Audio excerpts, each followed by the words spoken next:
Amém. Louvado seja o nome de nosso Senhor Jesus Cristo. Boa noite, meus irmãos e minhas irmãs. Que alegria poder estar aqui com vocês, a convite do Padre Luiz, que quando me passou o tema, eu fiquei extremamente feliz. Oi? Olha para cá também, porque aqui também tem gente. Eu fiquei extremamente feliz pelo convite e principalmente pelo tema que me foi passado, Maria e o combate ao mal. Você sabe muito bem que na palavra de Deus, no proto-evangelho, logo no início, no livro de Gênesis, já está anunciado esse combate de Nossa Senhora com o mal, no capítulo 3 e no versículo 15, onde diz o quê? E porém ódio, olha as palavras, entre ti e a mulher, entre a tua descendência e a descendência dela, esta te esmagará a cabeça e tu lhe ferirás o calcanhar. E uma das representações que deixa mais concreto esta verdade é justamente a aparição de Nossa Senhora de Fátima. Vale lembrar que nós estamos no mês de maio, foi no dia 13, onde ela apareceu para os 3 pastorinhos e deixou uma mensagem extremamente séria para a humanidade. E agora eu gostaria de fazer uma pergunta para vocês aqui, pelo menos exige a resposta levantando as mãos. Quem aqui já escutou falar da aparição de Nossa Senhora de Fátima? Levanta a mão aqui. Quase todo mundo. Agora vem a segunda pergunta. Você sabe tudo o que foi falado lá? Então eu gostaria de poder contribuir com vocês. Eu sou estudioso da aparição de Nossa Senhora de Fátima. Nesse mês eu estou fazendo 13 dias com Nossa Senhora de Fátima, um desafio no Instagram. E quando o padre pediu esse tema, eu queria trazer para vocês o que Nossa Senhora disse na terceira aparição, que na verdade constitui o segredo. E a primeira parte do segredo é a visão do inferno, que demorou um bom tempo para ser revelado, e eu vou trazer para vocês a segunda parte do segredo, o que Nossa Senhora disse, e a gente vai trabalhar um pouco sobre isso. Vistes o inferno para onde vão as almas dos pobres pecadores? Lembrando que Nossa Senhora mostrou a realidade do inferno para uma criança de 10 anos, para uma de 6 e para uma de 7. Não que Nossa Senhora não tenha discernimento, mas não pode negar as verdades da fé católica. Tem algumas pessoas que dizem assim: Deus é misericórdia e não permitiria que ninguém fosse para lá. Para objetar essas pessoas que dizem isso, basta você ir para o Evangelho, João 3,16. Com efeito de tal modo, Deus amou o mundo que enviou o seu Filho único para todo aquele que nele crê, não pereça, mas tenha a vida eterna. Pois Deus não enviou o seu Filho ao mundo para condenar o mundo, mas para que o mundo seja salvo por ele. Quem nele crer está salvo, mas quem não crê no nome do Filho de Deus já está condenado. Ora, a luz veio ao mundo, mas os homens amaram mais as trevas do que a luz, pois as suas obras eram más. A questão não está na misericórdia de Deus, mas no mau uso da liberdade humana, que Deus, pedindo para o homem caminhar na porta estreita, seguindo os mandamentos, se transvia para o pecado, e aí ele vai receber a paga dele. E você sabe muito bem que está lá em Gálatas capítulo 6, versículo 7, de Deus não se zomba, de Deus não se brinca, aquilo que o homem plantar, ele vai colher. Amém? Ela continua: para salvar, Deus quer estabelecer no mundo a devoção ao Imaculado Coração. Se fizerem o que eu vos disser, salvar-se-ão muitas almas e terão paz. A guerra vai acabar. Mas se não deixarem de ofender a Deus, no reinado de Pio XI começará outra pior. Eu não sei se vocês perceberam muito o que Nossa Senhora de Fátima está dizendo, mas ela falou: se não pararem de ofender a Deus, então significa que o pecado ele gera desgraça? Sim. Nossa Senhora em Salete disse o quê? Se vocês pararem de ofender a Deus, a colheita da batata virá boa. Por quê? Porque a colheita da batata estava toda podre, e economicamente aquela região dependia disso.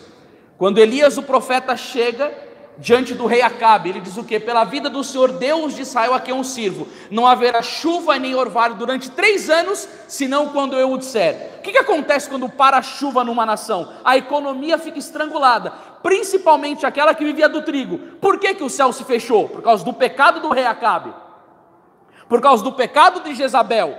Um dia em que São Paulo da Cruz estava dentro de uma embarcação, começou a dar uma tempestade terrível. Ele comunicou por revelação divina: aqui dentro desse barco há um homem que não se confessa. E o homem levantou as mãos, se ajoelhou. E quando ele absolveu o pecado dele, a tempestade parou na hora. Agora você se imagina, se naquela época houve uma tempestade por causa de um homem que não confessava, você vai entender porque a nossa nação está amaldiçoada? Você vai entender porque o mundo está amaldiçoado? Quanto mais pecado o homem joga na face de nosso Senhor Jesus Cristo, ele colhe isso. Porque o livro do profeta Oséias, capítulo 8, versículo 7, vai dizer o quê? Visto que plantaram vento, colherão tempestades.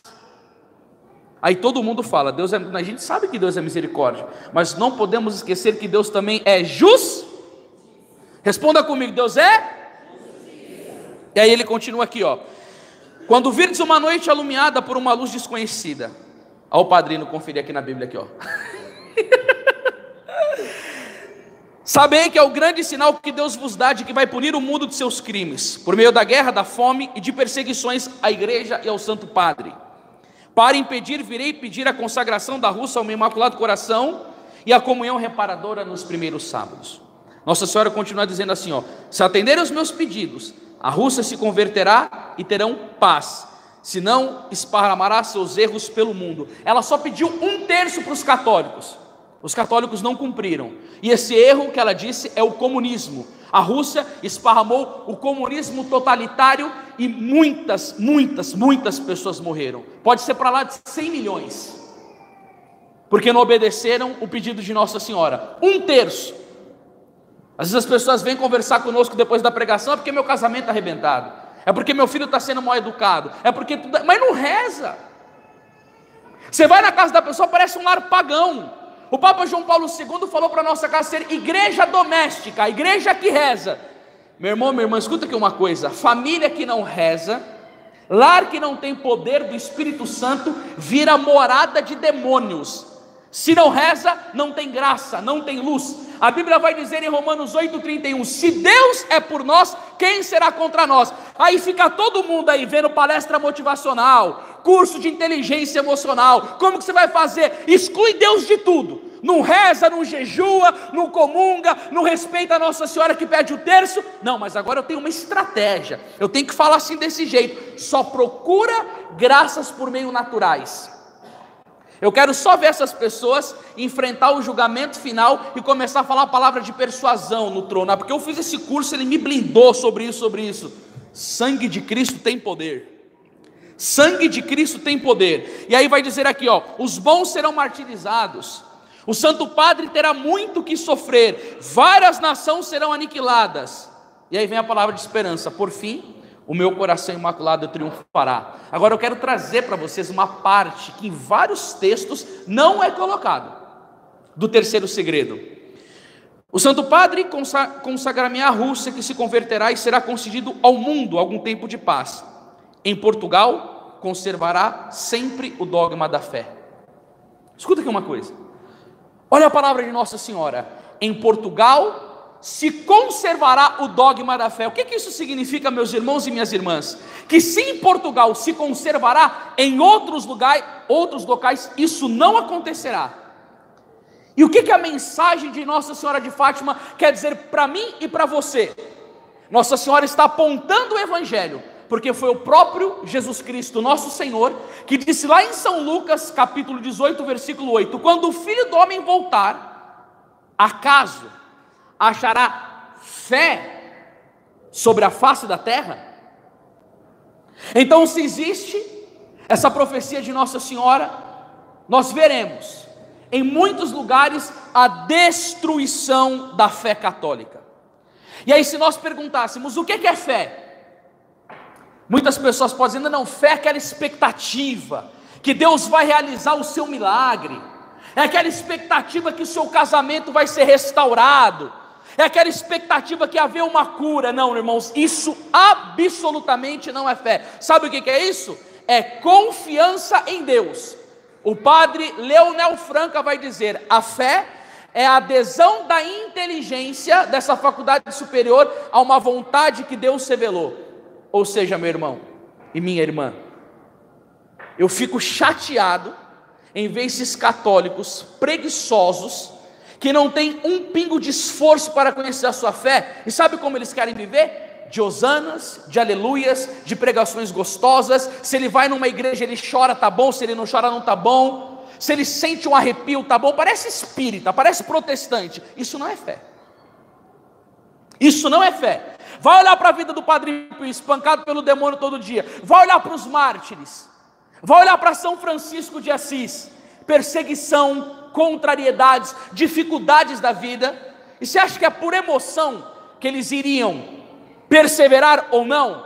A fé não é sentimento. Ela é uma adesão à verdade que Deus revelou para a sua igreja. E tem as verdades de fé que são os dogmas. Por exemplo, Nossa Senhora é Imaculada, é um artigo de fé, sim ou não? A existência do inferno é um artigo de fé, sim ou não? Mas por que você ficou tão tímido para falar esse sim? Eu vou perguntar outra então. A existência do purgatório é um dogma de fé, sim ou não? Sim. A divindade de nosso Senhor Jesus Cristo, que Ele é Deus, é um dogma de fé, sim ou não? Sim. E aí?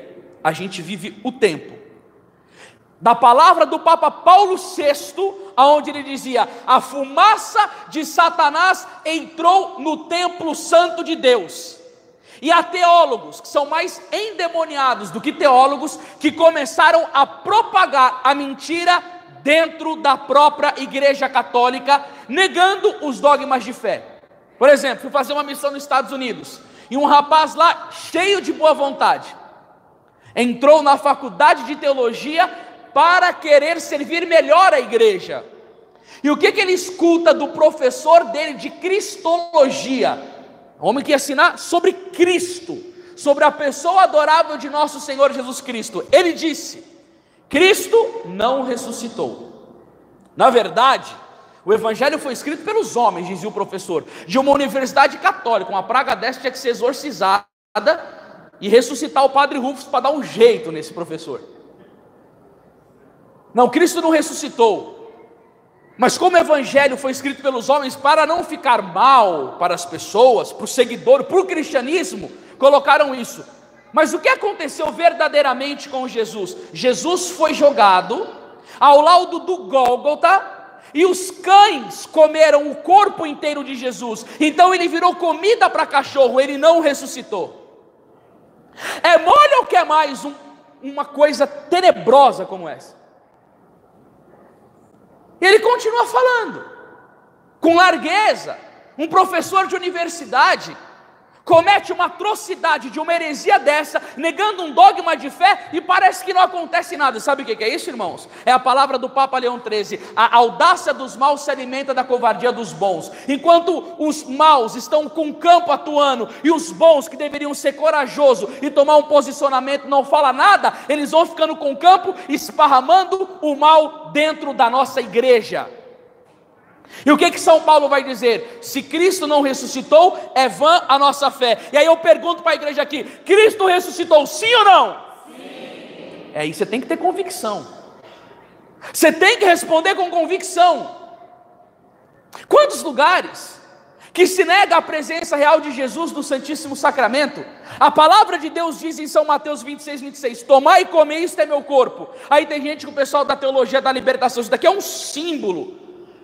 Não é, Jesus não é canibal. Aí você vai em tantos lugares, as pessoas se ajoelham para comungar, levanta, Jesus, você vai fazer uma refeição de pé, igualando o corpo de nosso Senhor Jesus Cristo com uma comida. Se nega a ressurreição, se nega a maternidade divina de Nossa Senhora, se nega a existência do inferno. Pessoas com autoridade eclesiástica vão na televisão: não, o inferno não existe, o demônio não existe, é coisa da cabeça. E anos e anos e anos propagando isso em emissoras, e ninguém fala nada. Eu fui um dia fazer uma pregação em Fortaleza. Aí um menino arrumou para mim falar num programa secular e divulgar o testemunho. Eu falei: vou. E aí chegou lá, o menino começou a cantar o forró dele. E todo mundo no programa sambando. Sabe como eu fiquei? Eu fiquei em pé rezando o terço. A mulher que apresentava o programa, ela rezava para aquela música acabar, para vir com a polêmica. Ela falou: ô missionário, você gostou da música do rapaz? Eu falei: não. Por quê? Porque isso não me leva para o louvor a Deus. Eu respeito ele, mas isso daí não me agrada. Ela ficou com os olhos parecendo um sapo que morreu no dia de enchente. Eu falei, eu vou me negar? Só porque eu estou diante de um programa de televisão? Eu falei, não, que Deus abençoe o rapaz, que Deus abençoe a vida dele, mas eu não gosto dessas músicas, isso daí não é o que eu sigo, entendeu? Sabe o que aconteceu?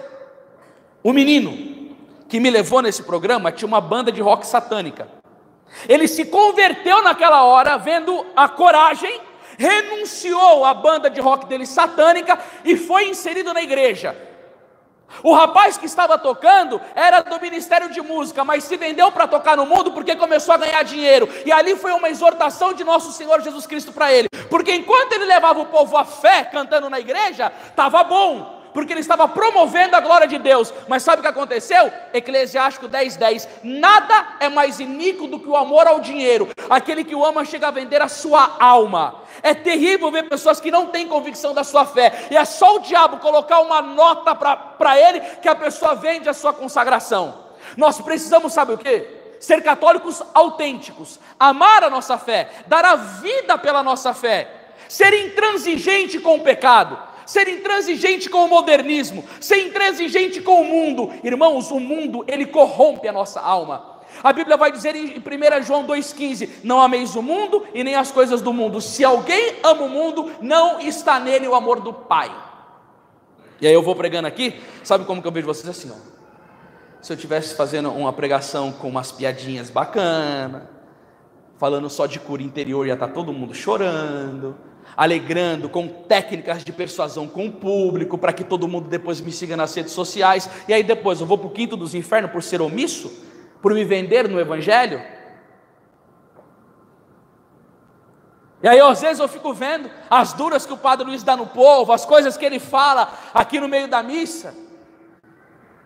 Aproveita, viu? Aproveita, porque nos púlpitos por aí está sendo vomitado tanta heresia, tanta mentira, e ninguém quer dar chacoalhão em ninguém. Ninguém quer falar de pecado, ninguém quer falar que quando uma pessoa está morando com outra de maneira irregular não pode comungar, burla a palavra do Papa, não orienta ninguém, é o liberalismo, pode fazer sexo, tudo. Sabe o que é isso daí? É o ataque à fé. E por que Nossa Senhora nos preveniu contra isso? Porque uma pessoa que ela é desorientada na sua fé, ela não salva a sua alma. Ela não salva a sua alma. E aí que vem um grande mistério, ela mostrando o inferno. E ele existe. E ele existe. Ela mostrou para 3 crianças. Disse na história que Jacinta, depois de ter tido uma visão sobre o inferno, ela nem conseguia sorrir mais, padre.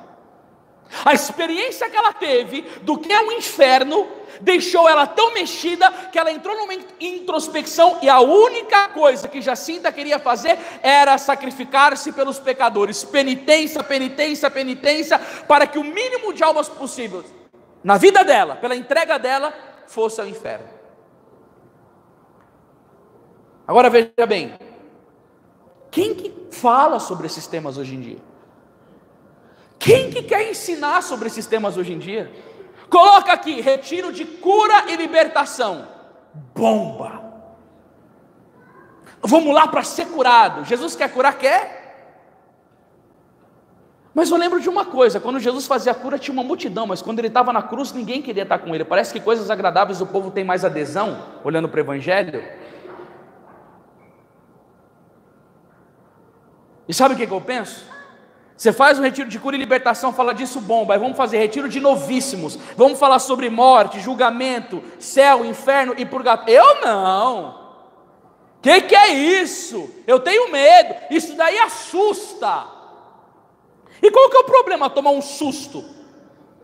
Agora sabe o que é interessante? Quando o Papa Pio IX chegou para Monsenhor de Segur, disse: pregai, Monsenhor, e pregai sobre as realidades eternas. Falei com clareza sobre o inferno, pois nada tem o poder de emendar o homem e de levar ele ao arrependimento do que falar as verdades do inferno. Sabe o que o Papa diz a ele? Ó, prega. Por quê? Porque o inferno leva as pessoas a emendarem de vida, leva as pessoas a terem arrependimento. E agora eu pergunto para vocês, eu fiz um estudo sobre isso.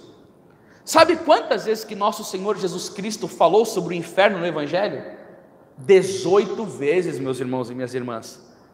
Agora eu pergunto uma coisa: se a Bíblia vai dizer em 1 João 4,8 que Deus é amor, que Deus de amor que é esse que falou 18 vezes sobre o tema do inferno, sabe o que acontece? É próprio de quem ama querer salvar.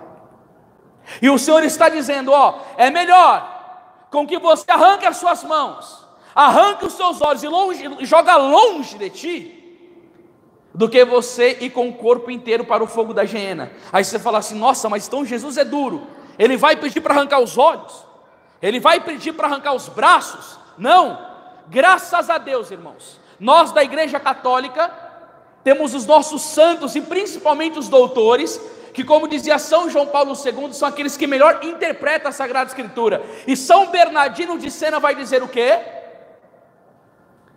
Arrancar o olho, cortar o braço, significa o abandono da ocasião do pecado, porque Nossa Senhora em Fátima disse o quê?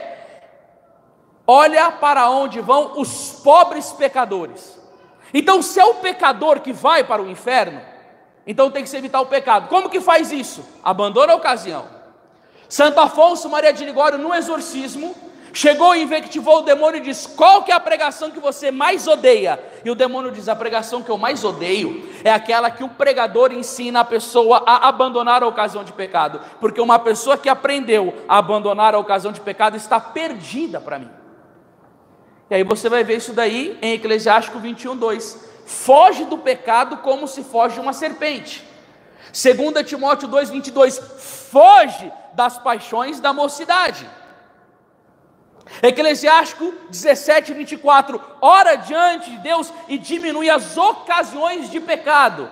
Sabedoria 1:12. Não procureis a morte por uma vida desregrada. E o que vinha a ser isso? Vamos lá, vamos pegar um exemplo. O marido está lá em crise conjugal com a esposa. Aí ele percebe que tem uma moça na empresa que está dando moral para ele, está olhando para ele diferente, está se arrumando muito, chega e começa a conversar muito com ele. Quando uma mulher começa a conversar muito com um homem, a gente tem que ficar ligado para ver qual que é a intenção, porque a mulher não fala demais com o homem que não pode ter algum interesse. Então, se for por muito respeito, com muita delicadeza, a mulher souber colocar uma barreira no trabalho com alguma pessoa, ela sabe fazer a coisa. Mas se fica com muito desconfia que é zica do capeta. E aí ele está lá mal no casamento, e aí ele está sentindo uma tentação por essa mulher. Aí ele está vendo que lá no emprego vai ter ocasiões para ele ficar com ela sozinho o tempo inteiro. Ele vai ficar? Se ele ficar, ele está dando brecha para quê? Para a tentação esmagar a inteligência dele. O Santo Afonso diz que o pecado de impureza, ele escurece a inteligência. Por quê? Porque ele acende o fogo das paixões. Aí primeiramente ele vai ficar com conversa, aí fica numa sala trancado, aí depois dá uma carona. O cara que é casado vai dar uma carona e vai ficar ali? Meu Deus do céu! São Dionísio Areopagita vai dizer que aquele que não evita o pecado venial, Deus não o ajudará a vencer o mortal. Aquele que não evita o pecado venial, Deus não o ajudará a vencer o mortal. E aí depois, pega um cara que já foi drogado, consumiu cocaína, crack, maconha, e aí ele está com problema no trabalho, está com dívidas e não está bem. E aí um dia ele está voltando do serviço, quando ele desce da rua, um amigo que ele não via há 6 anos, o chama. Oi, fulano de tal, vem cá. Aí ele vai lá e entra dentro do bar. Ele já está num ambiente problemático, porque ele tem que ter autoconhecimento, ele tem que conhecer aonde é o ponto fraco dele. E aí ele já está com um cara que é da vida da cachaça, da droga, do adultério. E aí se ele conhecesse melhor a palavra, ele colocava em vigilância. 1 Coríntios 15:33. As más companhias corrompem os bons costumes. Aí vai dizer Santo Tomás de Aquino que nós tomamos os hábitos das pessoas com quem convivemos. Se ele fosse mais diligente, ele sairia correndo. Por quê? Quando a pessoa se conhece a si mesma, ela sabe o ponto vulnerável. Então foge. Aí ele vai lá, o amigo dele dá uma carona. Vamos ali na casa do fulano de tal. Aí no meio do caminho ele abre um pino de cocaína. Qual que é a lei do cérebro, meus irmãos? A lei do cérebro é essa aqui, ó. Foge da dor, busca o prazer. Quando ele vê aquele pino de cocaína sendo aberto, vai dar um estralo no inconsciente dele, e ele vai relembrar na memória todo o prazer que ele teve quando ele usava droga, principalmente o de por um determinado momento exterminar o sofrimento, que era o que ele mais queria. Aí o amigo dele está ali, cheira só uma vez, é só uma noite. Por que aquilo aconteceu? Porque ele não abandonou a ocasião do pecado. Quer ir para o céu? Para de pecar. Quer parar de pecar? Abandona a ocasião do pecado. Porque tem um ditado que o povo diz aí: a ocasião faz o... Olha para a pessoa que está do seu lado e fala assim: está entendendo, abençoado? Aí a Nossa Senhora vai e mostra: viste para vão, aonde vão as almas dos pobres pecadores? Agora tem uma coisa que eu quero dizer para vocês aqui, meus irmãos. Santo Agostinho, estou olhando para lá, padre. Santo Agostinho dizia: é melhor fazer uma visita no inferno em vida que depois dele. Porque pelo menos se você meditar e a sua inteligência for esclarecida, ela tem a segunda tarefa: mover a vontade, para ir tomar resolução concreta de evitar aquilo que ofende a Deus. Aí, para isso, eu acho maravilhoso os santos da igreja. Vamos lá? Primeira coisa, Santo Agostinho diz que o fogo do inferno, comparado com o fogo da terra, é um fogo pintado, num quadro. Você pode, com a sua inteligência, querer enumerar qualquer possibilidade de sofrimento, pensar as piores torturas que você puder imaginar. Eu lembro que quando eu era menino, novo, um primo meu gostava de ficar falando essas coisas para a gente ficar arrepiado com pensamentos, né? Aí ele dizia assim: imagina que uma pessoa vai descendo num tobogã cheio de giletes cortantes, aí depois ela vai e desemboca numa piscina cheia de álcool, aí quando a pessoa sai da piscina cheia de álcool, taca fogo nela e uma pessoa vem para secá-la com toalha de bombril. Você ficou meio arrepiado aí? Ficou, né? Eu vi gente fazendo até assim. Eu tenho algo para falar para vocês seriamente aqui, irmãos. Isso não é absolutamente nada perto de uma condenação eterna. Nada. O Santo Afonso Maria de Ligório chega a dizer, é que está coberta ali em cima, a vela: ó insensatos, vocês não conseguem colocar a mão em cima da vela durante 2 minutos. Como que você vai aguentar o fogo do inferno por toda a eternidade? Por isso que agora eu entendo cada vez mais a palavra de São Felipe Neri: quem não procura salvar a sua alma é um louco, porque a pessoa não raciocina o que ela pode viver lá. E sabe qual que é o problema? Se mais pessoas escutassem sobre o inferno, por que você acha que Nossa Senhora mostrou? É para ser pregado, é um alerta. Da mesma maneira que nós exortamos um filho: não faça isso, dá uma punição, Deus está mostrando por quê? Porque Ele morreu por você, Ele derramou até a última gota de sangue por você, e Ele não quer te perder. Então Ele mostra o dano que pode ser causado, querendo dizer assim: ó, vigia, viva a santidade, venha pelo caminho da porta estreita. Santo Afonso vai dizer: se não consegue ficar com a mão em cima da vela durante 2 minutos, como vai aguentar o fogo do inferno? Agora, o São Boaventura nos diz que o fogo do inferno não é só o fogo, mas um gelo gelado junto. Eu estou vendo que tem pessoa que está meio acuada aí por causa do ar-condicionado. É o gelo mais tenebroso que se possa conceber, e o fogo mais tenebroso também que se possa conceber. E o cheiro do inferno? São Boaventura vai dizer que se um condenado do inferno vier para a face da terra, somente o cheiro daquele condenado seria o suficiente para que todos os habitantes da terra inteira morressem.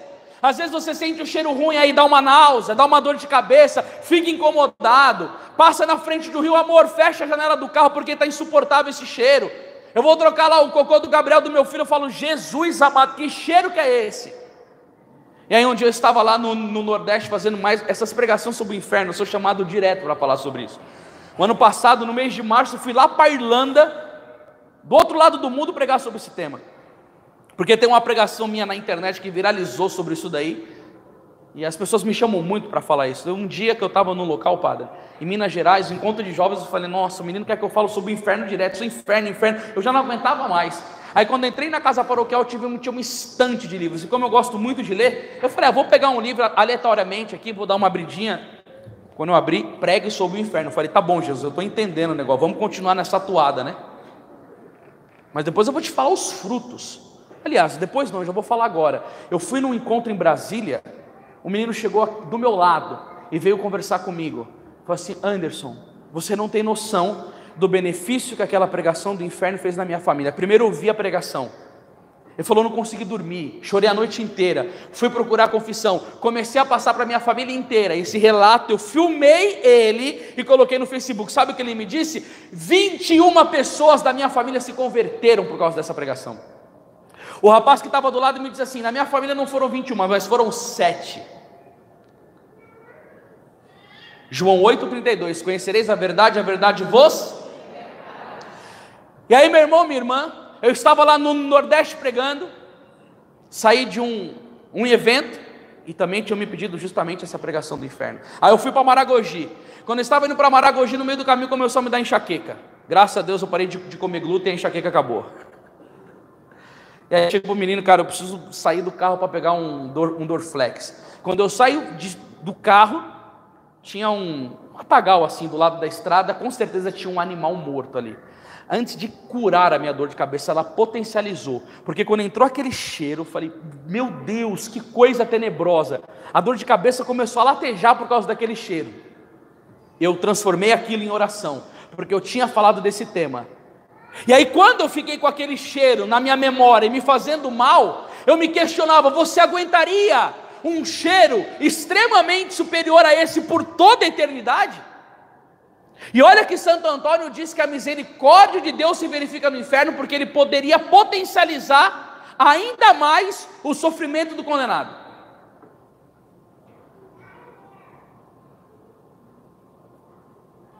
Agora olha que terrível. O céu tem sua porta de entrada, o purgatório tem a de entrada e tem a de saída, e a do inferno também tem de entrada. Você imaginou o tempo em que uma alma vai ficar lá? Santo Antônio Maria Claret faz uma meditação. Imagina que Deus permite a cada 1000 anos, uma vez a cada 1000 anos, que um condenado derrame uma lágrima, e essa lágrima caia dentro de um copo. Então você imagina, 1000 anos, uma lágrima, 2000 anos, 2 lágrimas, 10.000 anos, 10 lágrimas. Santo Antônio Maria Claret, meu irmão, minha irmã, deixa eu te falar uma coisa, eu estou trazendo dados para você, pregação baseada na doutrina católica, para alimentar a sua alma com a verdade. Aí você imagina 10 lágrimas, o que dá no copo? 10.000 anos. 100 lágrimas, 100.000 anos. Aí você vai quantificando o quanto que aquele homem vai ter que, a cada 1000 anos, derramar uma lágrima para o copo ficar cheio.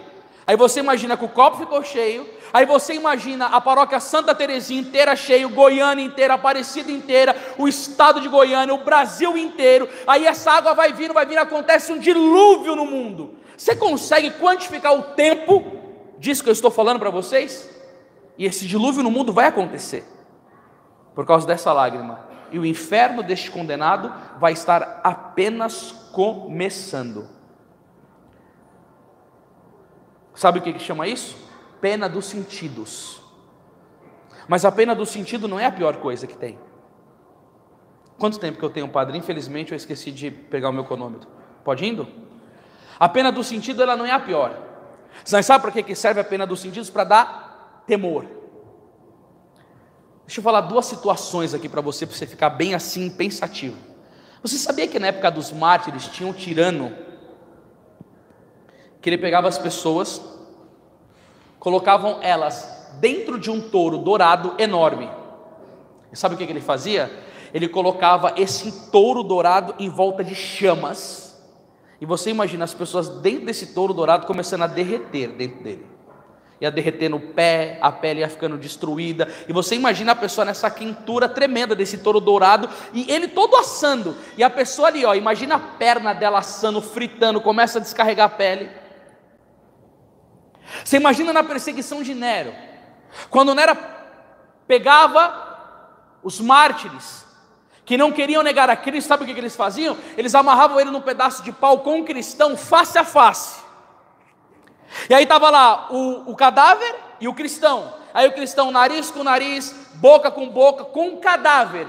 O que ia acontecendo com o tempo? A decomposição, ele lá grudado, o cheiro, a decomposição e a infecção do cadáver pegando na outra pessoa, e ali ela sem comida, com aquele cheiro, definhando, os bichos vindo em cima, comendo, e ela passando aquilo. Irmão, isso não é nada perto de uma condenação eterna.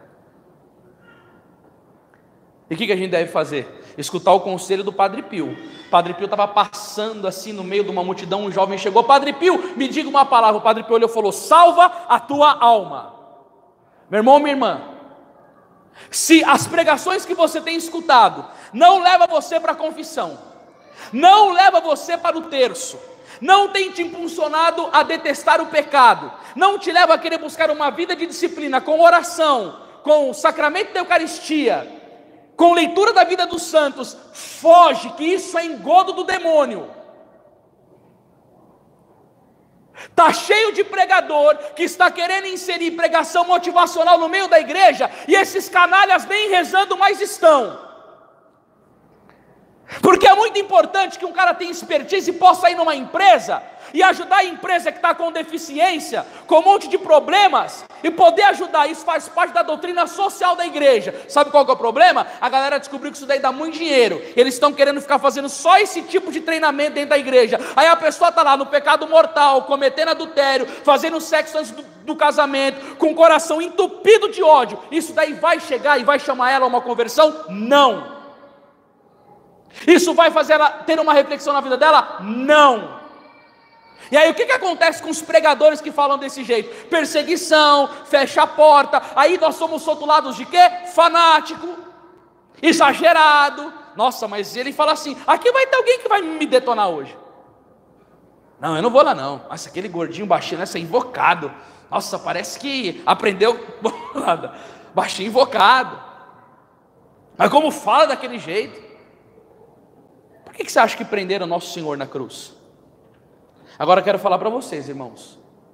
A pior pena não é a pena dos sentidos, é a pena do dano.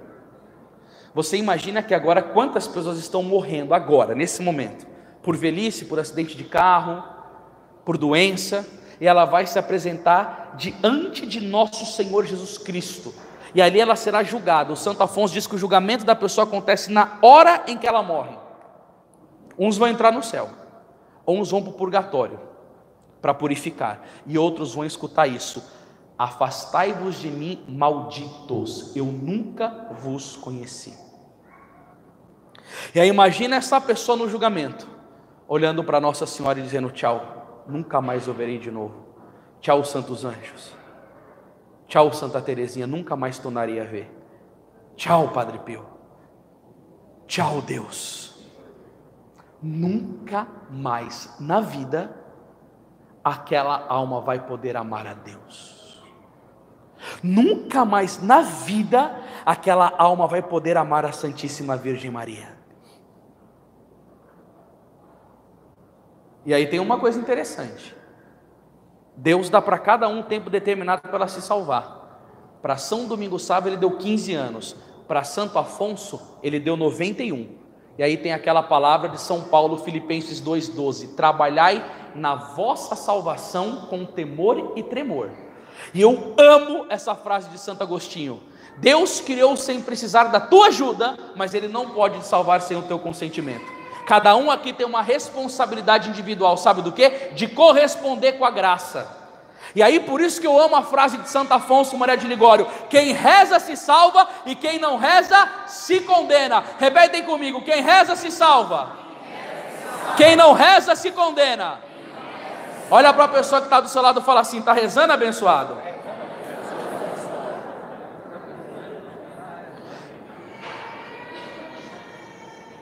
Mas agora eu venho com a grande parte do consolo,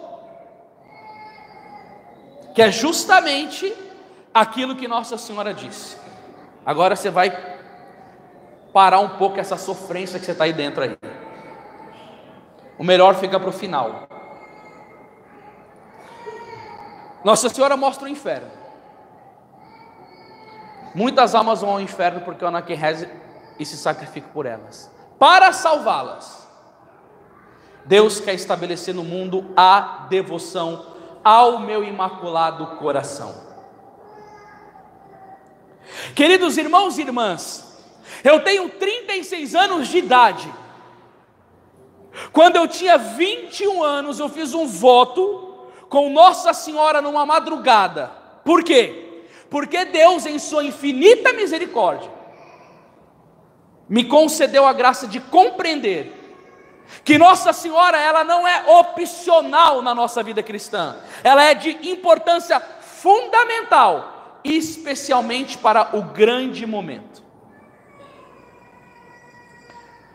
Você sabe que tem uma dúvida na igreja entre os jesuítas e os dominicanos sobre a questão da predestinação? Por que Deus escolhe um e não escolhe outros? Por que uma pessoa é salva e outra não é salva? Por que no mesmo dia Deus poupa um de um acidente e o outro lá é acidentado e pode ir para o inferno? Por que isso acontece? Ele não rege tudo? Não diz a palavra de Deus que não cai a folha de uma árvore sem Deus que não permita? Ele não é o Senhor do tempo, de tudo. Ele não governa o cosmos pensando. Por que acontece esse negócio? Aí fica uma discussão. Você sabe o que Garrigou Lagrange, grande teólogo, não é o Garrigou Lagrange, foi o Antônio Royo Marim, grande teólogo dominicano e espanhol, vem colocar um ponto nessa questão. Ele falou: a igreja, eu não sei uma definição sobre isso, a Bíblia fala, antes de falar aprende, então eu não sei do tema de predestinação, eu não vou falar sobre isso, mas eu li um livro sobre Nossa Senhora em espanhol, muito bom, que ele dizia assim: se você quiser entender a questão da predestinação, isso se relaciona com a devoção a Nossa Senhora. Por quê? Porque aquele que é devoto de Nossa Senhora, ele não se perde, ele jamais será condenado no inferno. Não é possível que um devoto de Nossa Senhora esteja nadando no lago de fogo nesse momento. E aí, para isso, eu me apoio em quem? Na sabedoria dos doutores da Igreja Católica. Vamos lá. Vai dizer o grande São João Damasceno. Olha que bonito isso daqui, católicos. Agora vai dar esperança. Você vai querer amar mais Nossa Senhora. Ser vosso devoto, ó Virgem Maria, é uma arma de salvação que Deus concede àquele que Ele quer salvar. Ser vosso devoto, ó Virgem Maria, é uma arma. A quem Deus quer salvar. Agora eu quero fazer uma pergunta para vocês aqui agora e gostaria novamente de uma resposta. Presta bem atenção no que eu vou falar, quem é o discípulo amado de Jesus no Evangelho? 1, 2, 3. Parabéns. Agora vamos ver uma coisa.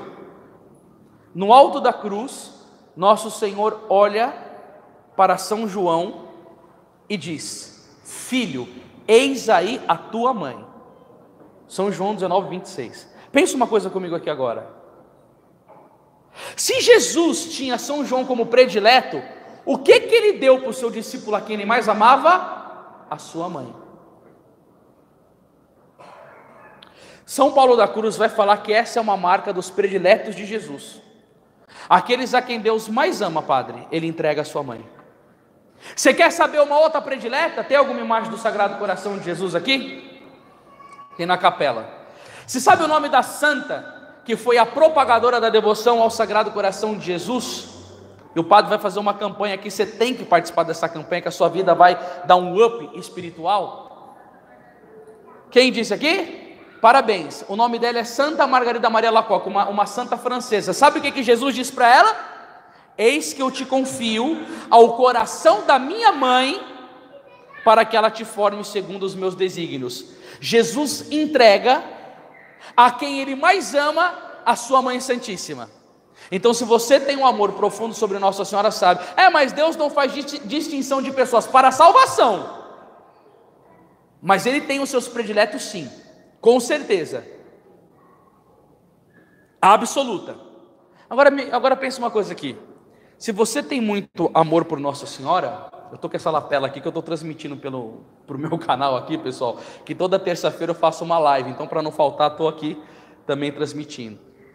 Agora eu digo para você, se você tem muito amor a Nossa Senhora, reza o terço, venera as suas imagens, e principalmente se o seu coração dói quando ela é muito ofendida, saiba disso. Você é um predileto do Senhor. Amém? Isso já está te causando mais alegria, sim ou não? Agora vamos lá. Me fala, na história da igreja, um santo que não tenha sido profundamente mariano. São Maximiliano Kolbe vai dizer: todos os santos são devotos da Virgem Maria, e a característica comum deles é a devoção a essa boa mãe. São Luís Maria Grimond de Montfort vai dizer que quando você tem muita devoção a Nossa Senhora, é sinal de que o Espírito Santo está sobre a sua vida. E se você tem repulsa, afastamento, não gosta desse negócio de Nossa Senhora, é sinal que o demônio está sobre a sua vida. Quem não gosta de Nossa Senhora é Satanás, justamente por causa disso, porque ela fere ele no combate, e porque ela leva a salvação. Vamos lá continuar com a frase dos santos sobre salvação? Santo Afonso: aquele que ama a Virgem Maria pode estar tão certo do paraíso como se nele já estivesse. Doutor da igreja. São Boaventura: aquele que é assinalado pela devoção à Virgem Maria, seu nome será assinalado no livro da vida. São João Maria Vianney: para entrar num prédio tem que passar por um porteiro, para entrar no céu tem que passar por Nossa Senhora, que é a porta. Santo Ambrósio de Bilão: abre-nos as portas do paraíso, ó Virgem, já que tu tens a chave. E assim os santos vão trazendo para nós a questão da esperança relacionada a Nossa Senhora. Agora me diga uma coisa, que quem gosta de historinha aqui, levanta a mão. Você que não levantou, você não gosta de historinha? Então, você não gosta de historinha de santo, irmão? Mas eu vou contar. Você gosta? Então, por você, querida, linda, maravilhosa tchutchuca dos olhos azuis, eu vou contar. Um dia, São João Maria Vianney estava entrando numa igreja e tinha uma mulher chorando desesperadamente. A causa? O marido dela tinha se suicidado. E ela pensava que o marido dela estava no inferno. O São João Maria Vianney, que tinha o mesmo dom do Padre Pio, chega no ouvido daquela mulher e diz assim: ele está salvo. A mulher: mas como? Ele se jogou da ponte. Vale lembrar que nem ele e nem ela se conheciam. São João Maria Vianney diz assim: lembra que no mês de maio o seu marido colocava flores para Nossa Senhora? Mulher: sim. Você lembra que ele rezava o terço junto com a senhora? Ele falou: sim. Quando o seu marido pulou da ponte, disse São João Maria Vianney, antes dele bater o corpo na água, quanto tempo que dá isso, meu Deus do céu? Eu calculei no máximo 10 segundos, mas no máximo. O que Nossa Senhora tem de poder diante do coração do seu filho Jesus para colaborar com o efeito dessa graça tão impressionante que teve na alma daquele homem? Você acha que quando ele foi pulando, em 10 segundos, ele ia raciocinar o quê? Diz que Nossa Senhora conseguiu para ele a contrição final. Dessa descida dele da ponte até bater-se com o corpo no chão, Nossa Senhora conseguiu do coração do seu adorável filho Jesus que um arrependimento, uma graça fosse dada no coração daquele homem. E quando ele bateu o corpo e que Satanás estava pronto para dizer: venha comigo para o inferno, Nossa Senhora aparece, como dizem Cânticos dos Cânticos 6:10: quem é esta que avança como aurora, terrível como um exército em ordem de batalha? Ela chega: ele é meu coisíssima nenhuma, o meu filho comprou e eu pedi o resgate. Satanás ficou mais uma vez, já viu o diabo endemoniado? Nesse momento ele ficou, padre. E o São João Maria Vianney disse: o seu marido está no purgatório e precisa de muitas missas, mas ele não foi ao inferno acaso da intervenção de Nossa Senhora na vida dele.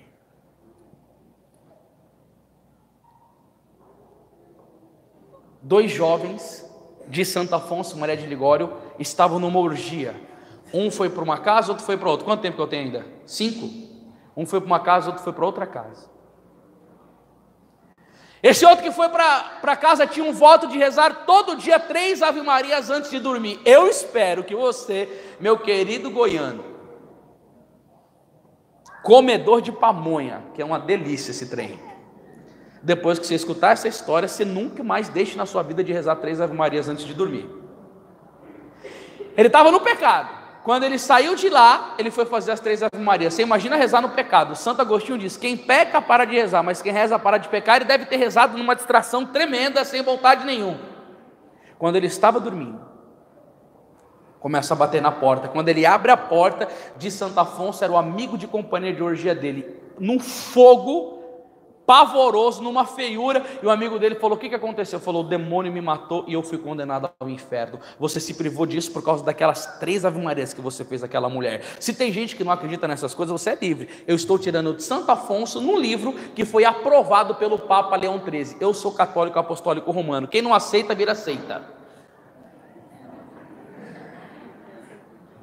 Gostou, né, irmã? Quem não aceita, vira seita, né? E aí aconteceu que aquele menino levantou apavorado, foi no convento dos franciscanos relatar o fato. Os franciscanos não acreditaram também, que ele tinha má vida, e não acreditaram na história. O rapaz disse: se vocês forem lá comigo, e acontecer de fato, o rapaz está estirado no chão, o cadáver dele, né, estiver lá, vocês acreditam em mim? Aí os franciscanos foram. Quando chegaram no lugar, o corpo do menino estava estirado. Você imagina quem viu isso no dia? Mas eles ficaram cheios de temor a Deus, e o rapaz chegou e disse o quê? Eu quero ir para o convento de vocês fazer penitência. Quando ele chegou lá no convento, como que eram os franciscanos que ele entrou? Acordava 4:30 da manhã, rezava penitência, mortificação, vivia o segmento de São Francisco de Assis. Aquela vida religiosa, aquele exemplo que eles viviam, contagiou de tal maneira aquele rapaz que ele se tornou franciscano, ordenou sacerdote e foi fazer missão no Marrocos. Lá ele morreu mártir, derramando o sangue para o nosso Senhor Jesus Cristo. Você sabe que a doutrina católica nos ensina que no céu tem o coro dos mártires, que lá só vai quem é beneficiado, é um coro só para quem entrega a sua vida consumida na fé? Por causa de quê?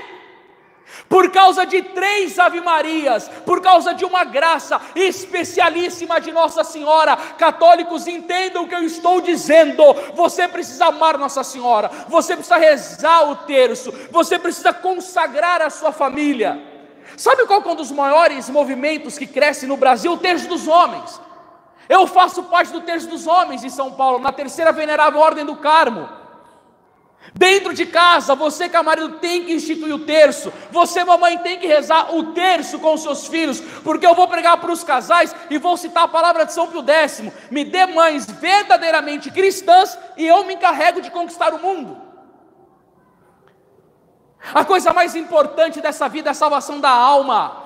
Não deixe o demônio entupir os seus sentidos. Fama, prazer, negócio, dinheiro. Olha, a igreja não tem nada contra alguém empreender, mas a igreja tem algo contra que o empreendedorismo seja o centro do seu coração. Meu irmão, minha irmã, no seu caixão, você sabe muito bem, não vai ter gaveta.